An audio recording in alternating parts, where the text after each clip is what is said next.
Welcome to our new series, het Coronaconclaaf. Conversations during the evening lockdown from the pleinzaal of the Balie. My name is Iante Mosselman. I'm a program editor here. And in this program series, we will talk with experts on the consequences of the corona crisis and the corona measures. And today I'm sitting here with Dr. Mara Yerkes. She is Associate Professor of Interdisciplinary Social Sciences at Utrecht University. She is leading GOSIS NL, a study involving researchers from Utrecht University and Radboud University Nijmegen on how the corona crisis affects inequality between men and women. And she also heads the large European research project Capable on how women and men combine their work and private lives. Thank you very much. Mara, I hope it's okay if we say... Of course. Thank you. That's awesome. So the first thing I want to do is go a bit back to before the corona crisis and talk a bit about your research that focuses on the diversion of tasks. Yep. Because that is what your main research goal is, or... No, actually, I think broadly speaking, my research talks about two things. Mm-hmm. One side, it looks at social policies, which are all kinds of policies that governments can have at the national level, but also increasingly at the local level, like municipalities, gemeenten, that are there to help people, in essence, that in some ways are trying to combine work with other things, or are looking for a job, or might be ill from their work, things like this. And I look at that in comparative perspective, so how countries might differ within each other, or how municipalities might differ. And I look at social inequalities. And with social inequality, I look at differences between men and women, but also based on sexual orientation or generational differences between older and younger generations. And then I look a lot in my research projects at how those combine. So which policies are there trying to address social inequalities? How effective are those policies? How does the Netherlands compare to other countries and things like that? So when you look at the pre-pandemic, thinking about gender divisions of work and care, or the way in which men and women differ in how they combine work and care, I've done a lot looking at how in the Netherlands, a lot of part-time work is there, and what this means in terms of that division of housework and care work, primarily the care side of things, the types of policies that governments have. So whether or not, so like the Netherlands was always quite relatively late when it came to policies around parental leave, for example, paid parental leave, or any kind of partner leave that was paid, differences in childcare policies and things like that. And to what countries do you then compare the Netherlands? Mostly European countries. So I've done a lot of comparative work looking at, say, for example, the UK, Germany, some southern European countries like Italy or Spain. And I've done some research in Australia as well, where I was living for a few years. So doing some more comparisons, say, across the United States, the UK, and Australia, where measures are usually much smaller, versus European countries where measures are much larger, or in Scandinavia, things like that. And to ask you to make a few generalizations, is it, if you look at the Netherlands, is it okay on the inequality scale comparing to others? Or it's interesting because if you look at gender inequality scales, there's a lot of different scales out there. The United Nations has this big scale that they use. And comparatively speaking, the Netherlands looks like it's performing really well in terms of gender inequality. And why is that? Those scales look at things like girls' and women's participation in education. And in higher education. And there's been this huge jump in the number of women, a percentage of women taking part in higher education, for example. But it doesn't account as well for things like whether or not women take on higher positions once they achieve having a higher degree. Or it looks at health inequalities, where women are doing somewhat better than previously or in comparison to other countries. Or it might actually look at the percentage of women working, full stop. So if you look at the labor force participation, right, how many women take part in work, it actually looks relatively high compared to other countries. But then when you correct that statistic for the hours that people are working, then the Netherlands compares relatively low because of the great amount of part-time work. And you also see that in the kind of jobs and that maybe the hierarchy that comes with it, or the status that comes with it. Is that also something you... Yes, we actually did a really interesting study just a few years ago where some researchers from Norway and other Scandinavian countries were trying to look at what's called the dualization of part-time work. In essence, it just means, are there two different types of labor markets, right? One that's better protected, has better jobs, and one that's less well protected. And they came to me and they said, can you do some kind of a study that looks at whether or not in the Netherlands, that's really this champion of part-time work, do we also see this dualization? And so with a colleague from Australia, where there's also a very high percentage of part-time work, we looked at this, and we were actually quite surprised to find that when you look at the hours that people are working part-time, there's this distinction. We find that on the one hand, in the part-time jobs that are really quite substantial, like 30 hours or 24, 26 hours, those are mostly mothers working in white-collar professional occupations. Yeah. Right? So managers, things like that. Yeah. On the lower end of the labor market are women who are married and are working in mostly short hours part-time jobs, where, generally speaking, job conditions aren't as good. The longer-term consequences are probably much larger. So we also said, yes, actually, even in the Netherlands, where part-time work seems to be this really great positive thing, that other countries go, wow, this Dutch part-time model, how amazing, actually also has its shadow side to it as well.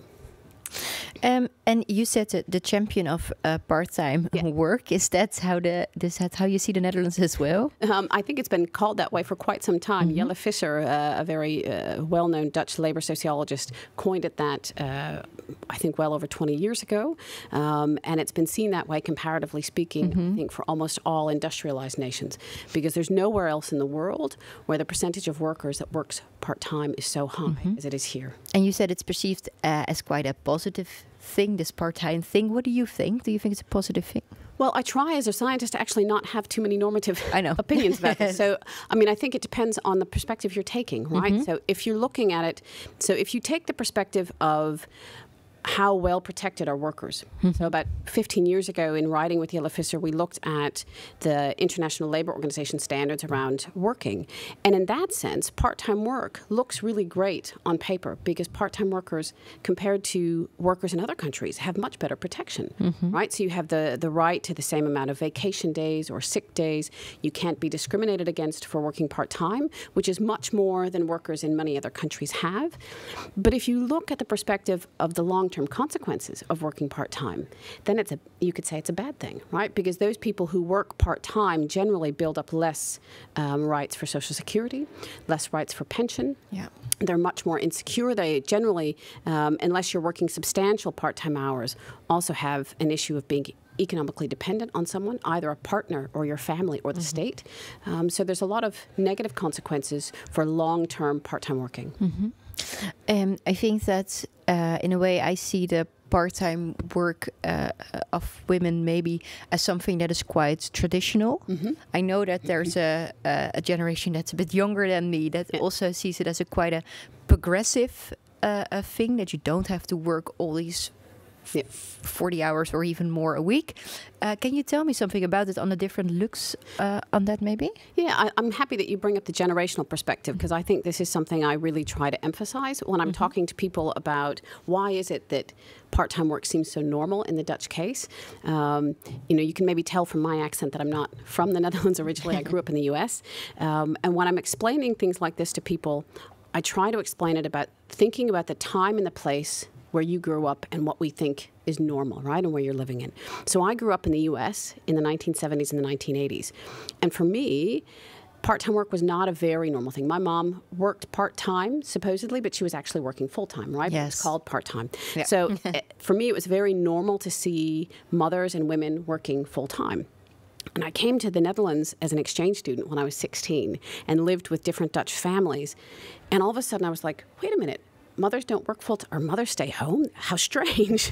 And then, you know, as a scientist, you start to understand how much the time and the culture in which you grow up in shapes what you think is normal.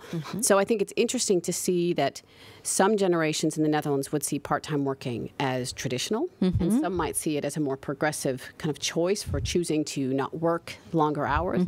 I think that discussion's going to come about now even more than before because of the pandemic.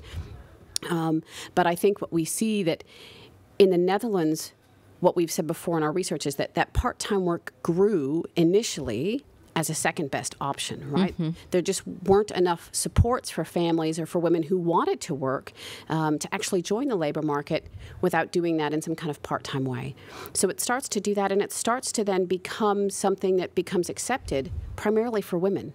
Yes. Right? And so I think there's a really important gender aspect there that for a lot of men, part-time work is seen as something that you don't do, or maybe you just do when you're a student. But that's not something that if you become a father, there are these contrasting expectations. On the one hand, we expect fathers to become so involved now and to be really involved dads, to take time off of work.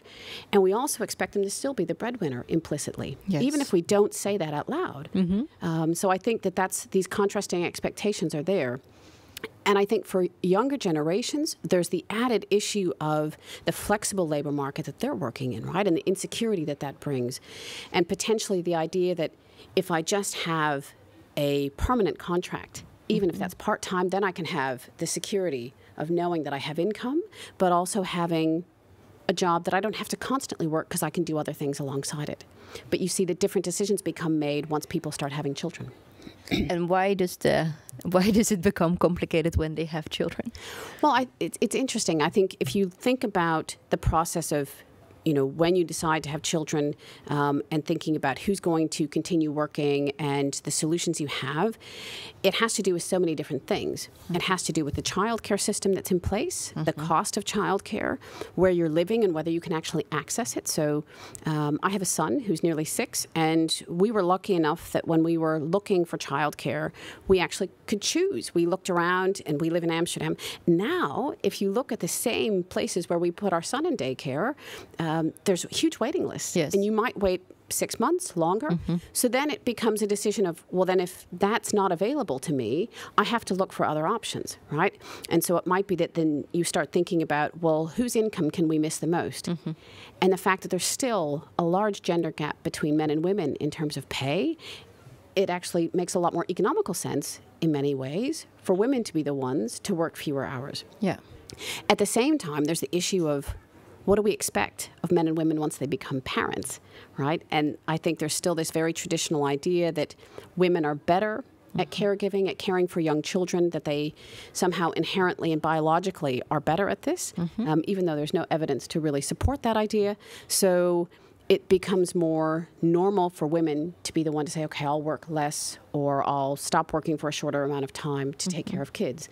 And then you see that division of work and care becomes normalized and settled between partners, and then there's no discussion about it, and so it's able to kind of just keep reinforcing itself. There's a term that comes up a lot when we speak about this, and also it's called emotional labor. Yes. And that is something that also plays out here, I think. Yeah. So I think emotional labor, Arlie Hochschild, who's an American sociologist, talks a lot about caring and what that means. And care itself is a term that is a really important thing. I was actually talking with a PhD student of mine yesterday who was saying she was doing interviews with people who care in the UK, and she was saying it's so intriguing to see the differences in how men and women talk about caring.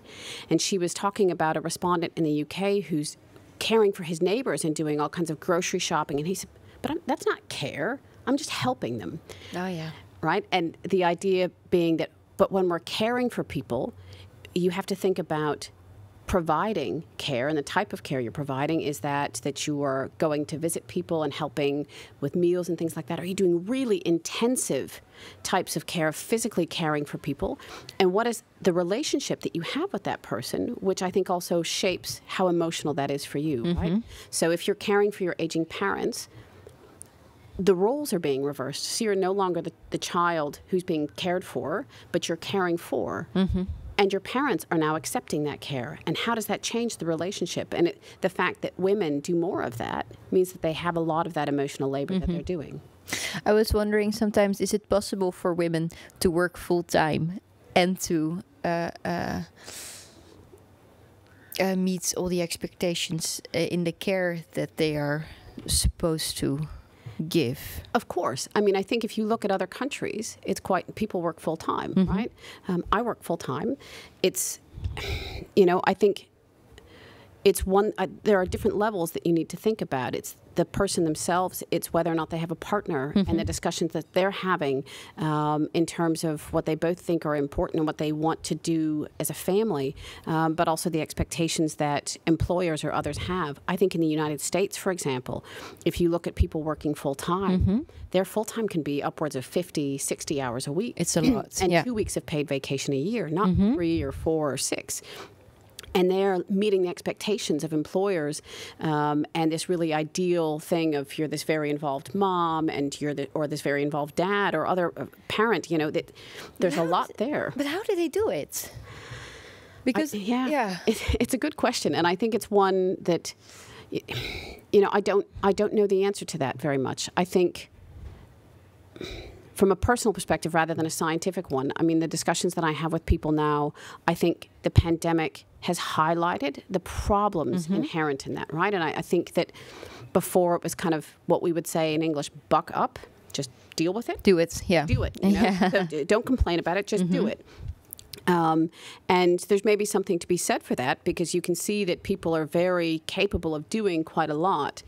But at the same time, you can question and say, okay, but do we always have to be doing, the same thing? And I think if you think about the expectations we have of people, we can maybe start to question that and think, okay, but it's okay to just be good enough in something. You don't have to be the perfect mom or the perfect employee or the perfect partner or wife. The good enough mom. The good enough mom is okay. Yeah. I was wondering, because I think you just mentioned in pandemic. I think that we in the Netherlands we really see a rise in the discussion about this. It's really a sort of a hot topic. Is that happening in other countries as well? Yes and no. I think there's been a lot of discussion about inequalities full stop in the pandemic. And because I think, at the start of the pandemic, this discussion from the media that it was going to be the great equalizer, right? Yes, I love that narrative. Yeah, it's a really interesting one, because it's like, okay, no, actually it's not the great equalizer. There are massive inequalities, both in terms of the disease profile, and if I look at colleagues working in health and in public health fields and seeing what happens there, but also from a social perspective. And so I think in the Netherlands, the issue around gender inequalities is a hot topic for many reasons, because it's been just kind of sitting there under the surface, bubbling away for the last few years. There's been the changes in the partner leave, around birth leave for partners and fathers. So there's a lot going on around these discussions that I think it was just the time is ripe to be discussing these things now. And if you look at the beginning of Corona, you speak about this narrative, the narrative that it was going to be the great equalizer. What did you, when you first hear that and you saw the articles appearing that were saying, oh wow, all the women are working in these essential jobs, so now probably the men are going to do all the housework. What did you think? I didn't think it was going to be that black and white. Good, yeah. I mean, I think understand that, yeah. As a scientist, we live with all the shades of gray because we have to, right? But I did think, I actually thought it was going to be worse than it was. I think with the closing of schools and childcare centers, I actually thought that there would be a much more traditionalization of roles. That, because when something like a crisis like that happens, I think you tend to want to go back to maybe what you know, which would mean to go back to, all right, well, then I'll do more of what I've been doing, which is that women provide more care than men when it comes to the time spent on care for children or household tasks. And what I think is so interesting is to see the differences across countries, because actually some scientists were doing kind of the same thing in the media, and kind of some were saying, oh, it's going to be it's a potential for a great equalizer, that men will step up and start doing more because they'll have to, because of women being in these essential occupations. Whereas other people said, no, it's going to be the return to the 1950s housewife, right? And what I think is interesting is if you look at countries like the US or the UK, where there's essentially very little safety net for people, that it has been women that have really been impacted by the pandemic, and mothers, particularly low-income mothers, have really been hard hit. But if you look at the Dutch case, what's been so interesting from our study is that we actually see that there's much more nuance, and that in the Netherlands, you see this increase in what men were doing in terms of childcare, less so for household tasks. And it falls back across time. but the Dutch case really offers this important nuance when we start talking about differences between men and women and the impact of the pandemic that we don't see as much in other countries. What do you mean with it falls back over time? Yeah. So what we see, we've been looking, so the COGIS study, which is the COVID Gender Inequality Survey for the Netherlands, we have a representative sample, so we can look at parents from the start of the first lockdown up and through now. We've just finished our 5th measurement, and then later we added people who don't have children under 18 in the home. So we've been following parents for that time, and we asked people, so compared to the situation prior to the pandemic, how much do you do in terms of childcare tasks or housework? Is that my partner does everything? My partner does much more than me, almost as much as me. It's almost equal. That kind of. So it's scale of 7. Yeah. So it's relative in 2 ways. One, it's looking back compared to prior to the pandemic, and it's relative to a partner. So obviously, for people who don't have a partner, we don't ask those questions, and we can't say because they're doing it on their own. Yes. Right. But when we look at that, what we saw was that the percentage of fathers saying, I'm doing more than I was prior to the pandemic, increased, right? In the first lockdown, we saw that 22% of fathers were saying, I've started doing more care for children than prior to the pandemic. And did the mothers agree with that? So this is fathers' own reports, right? So this is their own report. And then we saw that increased, that 31% of fathers in June reported doing more care tasks than prior to the pandemic. And then in September and November of last year, we saw that decline. So at our last measurement in November 2020, a year ago, 18% of fathers were still reporting doing more than they did prior to the pandemic. And that's interesting for a few reasons. One is that's looking at where fathers are relative to their partner and compared to pre-pandemic. So maybe pre-pandemic they weren't doing anything, or their partner was doing most of it. And now they're doing slightly more, right? It doesn't say anything about the distance on that scale. And if we then look at the division of care tasks, so is it mostly kind of anywhere in the 40% to 60% split range, then we saw a slight increase in the equality of that between mothers and fathers at the start of the pandemic and kind of around June. And now it's back to the same percentage as it was prior to the pandemic. In other words, we've fallen back to the same types of patterns of work and care, although there's still that percentage of fathers that's doing somewhat more than prior to the pandemic. And what do you think are the reasons behind that? Why? Because it was quite positive. Well, again, I try to avoid the term positive, but I can understand, for people societally and politically that they have their own views on that. But what we've been trying to look at this. So Chantal Reymarie, Stephanie and André and I and other members in the team have been looking at reasons for this. And we've been trying to think about kind of the usual suspects of theories that are used to explain these things. And one of those is what's called time availability. So in other words, how much time do you have? And does that explain the fact that because women spend fewer hours in paid employment that they do more in terms of care or housework tasks? Another theory is this idea of the so-called relative resources, meaning how much power do you have in a relationship to bargain or negotiate with a partner about how much time you spend on different tasks. Or you can also look at gender norms. What do we expect of mothers and fathers, and what do we think is normal? And what we saw is that idea of time availability mostly holds for the very first lockdown. Right? So we initially found that in that first lockdown, it really was a question of who has time to do this. Yeah. Right? And so there you see this increase. But then as we go on, the theoretical explanations become much more muddled and much more difficult. And we're trying to explore right now the idea that does being in an essential occupation actually give women a different bargaining position when it comes to bargaining about, how much time they spend doing these tasks. Up until now, we're not finding any support for that idea. And I'm really curious to see what's happening now that we've talked to parents again and people without kids a year later, so in November of 2021, to see to what extent are these divisions of housework and care tasks the same? Have they changed again? And if we can say something, because the more data we have across time, the more we can look at what's actually driving these differences.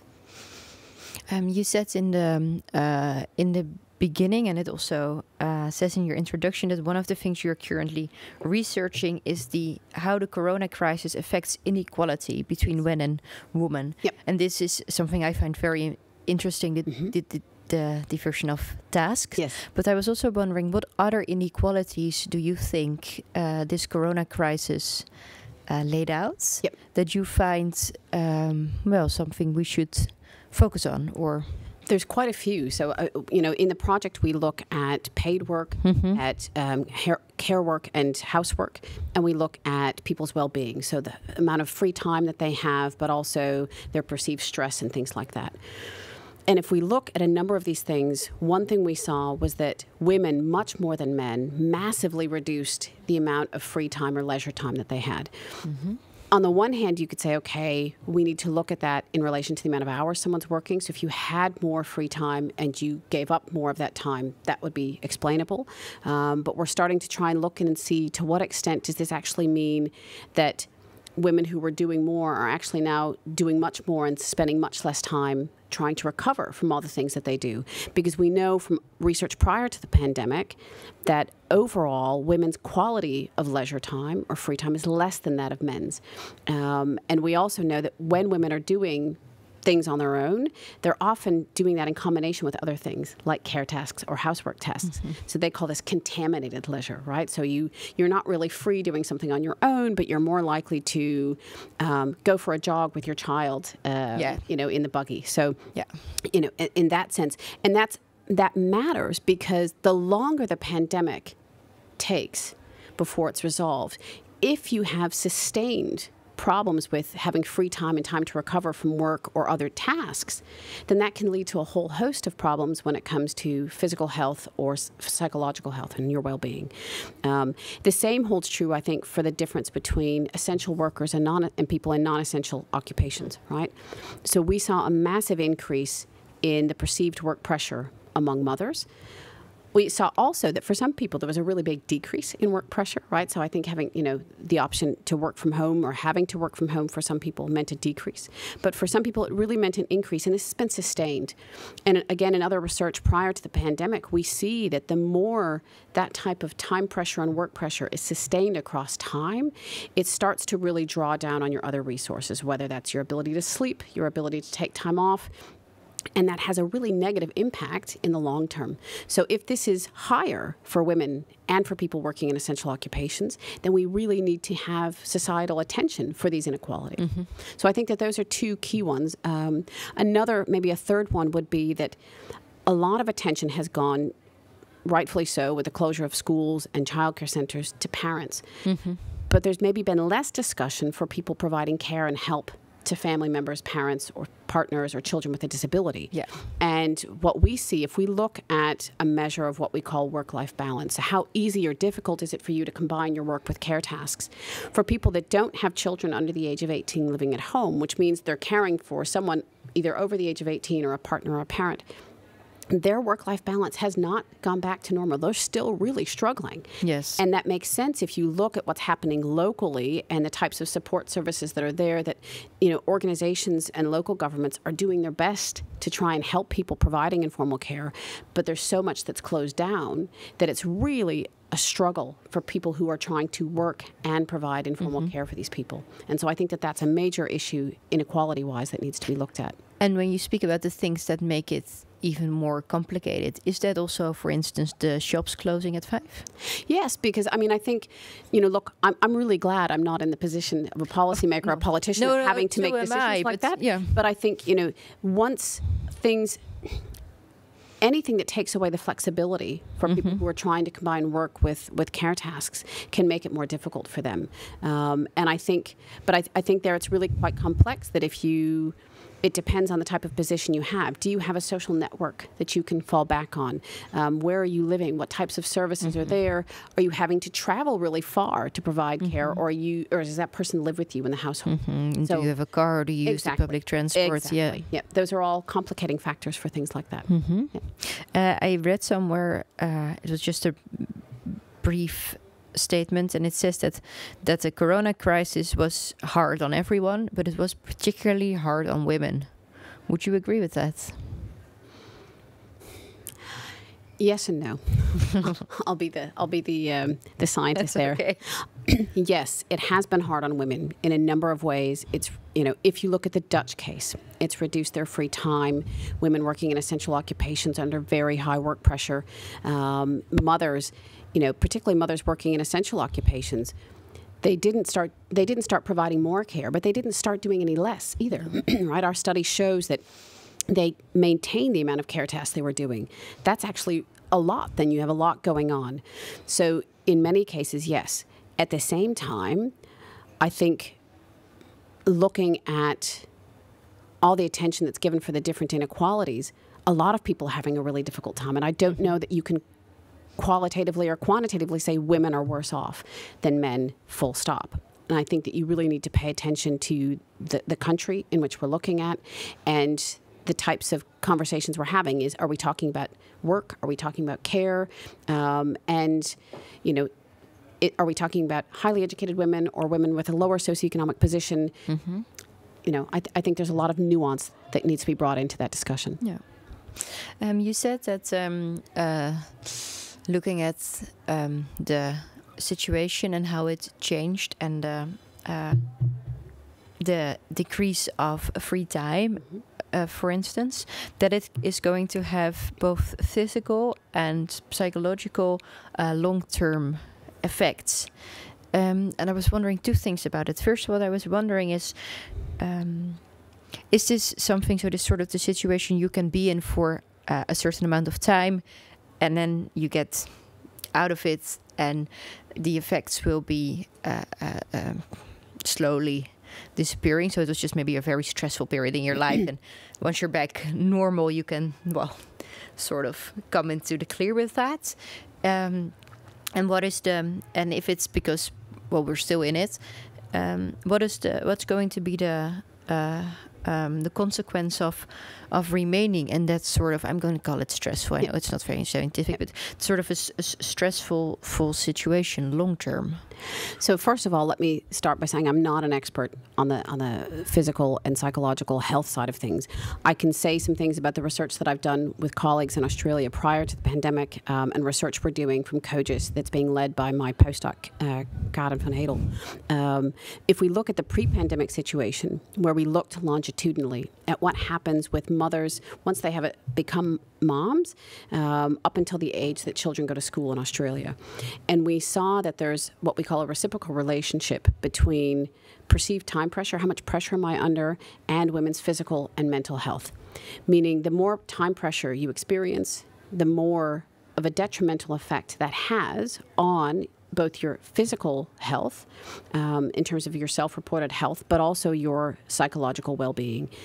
And if we think about that in terms of what that means long-term, we try and think about this kind of cycle of resources that, like I said, that you were drawing on, right? So, and what we find is that we suggest that it might be that temporarily, in the short term, you're able to compensate, right? If you feel like you're under great pressure because you are trying to combine having a job with the demands of having children and all these other things, you start to maybe sleep a little bit less, or stop going to the gym quite so much, or you start eating in a different way. And all of those things start to have an impact both on your physical and your psychological health. That effect on your health then starts to affect how much stress you feel like you're having and how much time pressure you're having. We're now trying to understand what that looks like for the pandemic, right? And so we can see that to some extent women feel like they have more stress during the pandemic than men in the Netherlands. What exactly is explaining that is something that I think we still need to really understand. Based on research prior to the pandemic, from myself, but also from others, I think that we can see that any kind of sustained, long-term, chronic time pressure, stress, etc., is eventually going to have a negative impact on both your physical health and your psychological well-being. And then you end up in this negative cycle that makes it, I think, difficult to kind of, come out of. But I think if there's a way of neutralizing some of that eventually, then yes, you start to recover more and things start to get better with your physical and your mental well-being. But I think then we need to pay attention to the fact that not only that women are more likely than men to experience that type of stress and perceived time pressure, but also that there's going to be other issues of inequality for people that are in temporary jobs, for example, that are dealing with insecurities, or people with lower socioeconomic positions that have all kinds of insecurities that they're trying to deal with, financial stress, for example. And this is, of course, if you're in this situation personally, these effects are very bad for you. Yes. But I was also wondering, is it bad for society as a whole? And in what way? I think so. I mean, I think, again, here, this is something that I haven't done research on, but I think if you're asking me, what is the societal impact of this, you can look at it in different ways. If you want to think about people in terms of their ability to work and their ability to take part in employment, currently, the Dutch government wants people to take part in paid employment if you're of, the labor force age, kind of between the ages of 18 and 65 or 67. So when people can't work, then from a social policy perspective, that starts to cost money because you need policies to help support people through that process. So then that has a really negative impact on society. But I think you can also think about it in terms of people's resilience and the long-term effects of wanting a healthy and a sustainable society.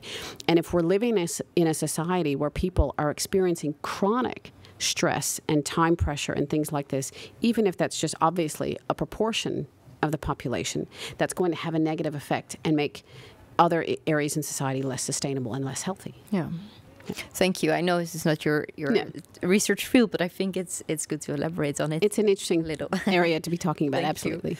Moving back a little bit to your research, I also want to talk a bit with you about the future. Because you said that you also look into the social policies and into the social measures. Looking at the current situation we're in and the stress that a lot of mothers are experiencing, and people in general as well, but mothers in particular. What measures do you think would release this a bit? What do you think that are social policies that would help people who are giving care? Boy, that's a big question. No, that's all right. I was actually speaking with a policymaker this morning a bit about things like this and in relation to so-called hybrid working and things like that. And to me, I think one of the most crucial policy perspectives is being aware of, without sounding too scientific, the institutional context, right? So what structures are there already? What policies are already there? But also really understand how these policies are connected. Right? It doesn't make sense to just come up with one policy in one area and not think about how it's related to other areas. So if I can get really concrete, if we think about how people combine paid jobs with being a parent or providing other types of care. So for parents, it matters whether or not there's childcare in place. And I'm really curious to see what's going to come out of the new coalition agreement and thinking about, free childcare. But it's not just about how much childcare costs. It's about the quality of that care. It's about the availability in the neighborhoods in which you're living. It's about the opening hours, the flexibility. But that's one aspect, right? So that's the childcare.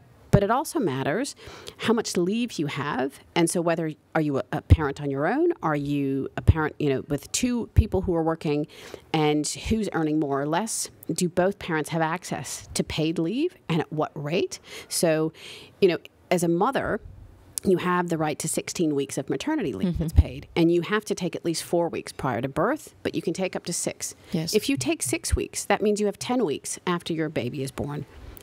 If you have nothing else in place, then that means to go back to work, you need to have childcare, or your partner has to take leave. So if your partner then maybe accesses the birth leave because it's well paid now, that's great. But then after that, and if you feel that your child is too young, you don't want to be bringing them to childcare, which some parents do, then you are really in a difficult situation because then there is insufficient time off, but also, so there you can see how parental leave or birth leave is related to childcare.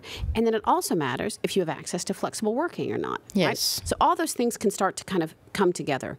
Well, when we think about the pandemic and trying to address inequalities, for the Dutch case, what's interesting is that it's not just about social policies from the government, but we know that employers and trade unions have played historically a really crucial role, right? So, and in the Dutch social policy, there's this really interesting flexibility between a government or a welfare state that provides these policies and social partners that in collective bargaining agreements or in other types of agreements also have a really important role. So in terms of moving forward, there are a lot of important discussions that are currently happening in the Social and Economic Council, for example, the Sociaal-Economische Raad, but also with employer organizations and trade unions about what role do employers play, what policies can they have. And I think a crucial one is to be aware of this discussion around so-called hybrid working and potentially the need to be working from home, off and on over the next while the pandemic still continues. But that while a lot of people can work from home, a lot of people can't. No. So we're having these discussions. Well, then what does that mean for those people that can't work from home? If we think about work-life balance, what we see in our research is that for some people, working from home has really been a blessing, right? They like this division between work and care actually being less strict. It allows them more space to do these things flexibly. But for other people, it's a disaster because they really feel uncomfortable having their work and their private lives kind of, mash up against each other in any way. So how can you as an employer, as an organization, try and effectively talk with your employees to determine where they're at? And then we need to understand the medium and long-term effects of what that means. So if you're someone who likes to work from home and it works well for you and you're very productive at work, but are you missing out on things at the workplace, which, for example, could lead to more career progression? Yeah. Right. And then is that women more than men that are working from home or things like that?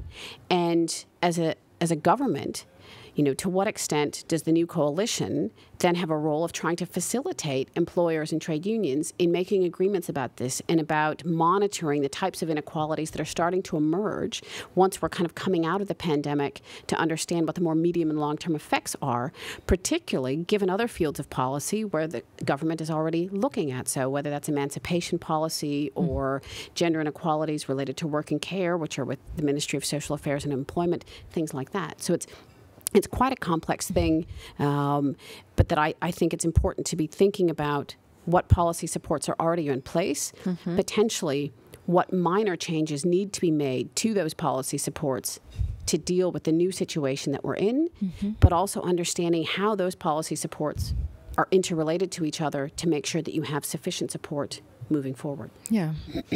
I think this is very interesting. I think that one of the things that people always say that are holding it back is the thing that we spoke about in the beginning, the part-time culture. Yes. And that this change is something that is